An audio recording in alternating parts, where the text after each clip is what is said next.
Лицата со посебни потреби се дел од општествено-социјални токови во секое општество. Последните години кај нас значително се забележува подигањето на јавната свест, благодарение на невладините организации кои им помагаат на овие лица да се интегрираат во општеството. Но сепак и покрај активностите на македонските специјални олимпици и неколкуте сродни организации, сведоци сме на недоволната поддршка и помош токму од јавните институции и поголемите корпорации. Ова особено е забележливо во времињата на глобални рецесии и кризи. Според академик Таки Фити, креирањето и водење соодветна макроекономска политика со посебен акцент токму кон овие специјални групи треба да биде една од носечките активности на сите оние кои се задолжени за создавање и распределба на јавните средства. Владата на Република Македонија го подготви извештајот за милениумските развојни цели, во кој што меѓу другото фокусот е токму врз сиромаштијата и социјалната исклученост. Според тоа нашата земја и владата се разбира имаат обврска да водат сметка за тие проблеми. Според тоа самата сиромаштија, па дури и социјалната исклученост во Република Македонија повеќе е резултат на енормно високата стапка на невработеност отколку на нискиот доход. Во економската наука сиромаштијата и неравномерната распределба на доходот се сметаат како домен на пазарен неуспех.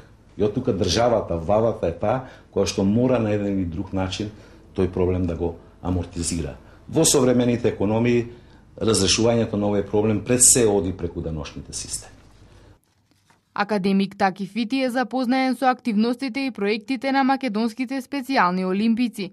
Со негова заложба организацијата доби соодветна финансиска подкрепа од повеќе институции. Според академик Фити, ваквата помош кон лицата со посебни потреби треба да биде мотив за другите корпорации, особено ако се земат предвид искуствата од странство. Деношните системи во светот во принцип се во сите високо развиени земји, па и во други земји, прогресивни. Сега, за жал, од тој аспект Македонија има рамен данок, кој што е воведен пред 3-4 години, кој што не е многу поволен од социјален аспект. Во економски високо развиените земји, владите водат особена сметка за тоа, исто така невладини организации и слично, меѓутоа корпоративниот сектор се повеќе се вклучува. Менаџерите на големите корпорации посебно водат сметка за таа општествена одговорност, бидејќи тоа е врзано со имиџот на самата корпорација. Ако се во прашање ранливите групи, луѓето со хендикеп, тоа е широко распространето, тука државата треба да ја насочи својата улога, меѓутоа и предпријатијата. На запад тоа се прави. Огнен Стаматовски, националниот директор на македонските специјални олимпици, вели дека без правилно сервисирање на потребите на лицата со посебни потреби, оваа ранлива група на граѓани и понатаму ќе го чувствува негативниот феномен на социјална исклученост. Се поставува она клучно прашање во однос на обврската и одговорноста на државата како макроекономска политика, дали соодветно одвојува за тие 10% во однос на вкупниот буџет. Мислам дека тука има голем простор кој што не е отворен од страна на државата и рамноправно распределување на тие средства, а особено распределување на еден сегмент кој што значи олеснување во даночната политика.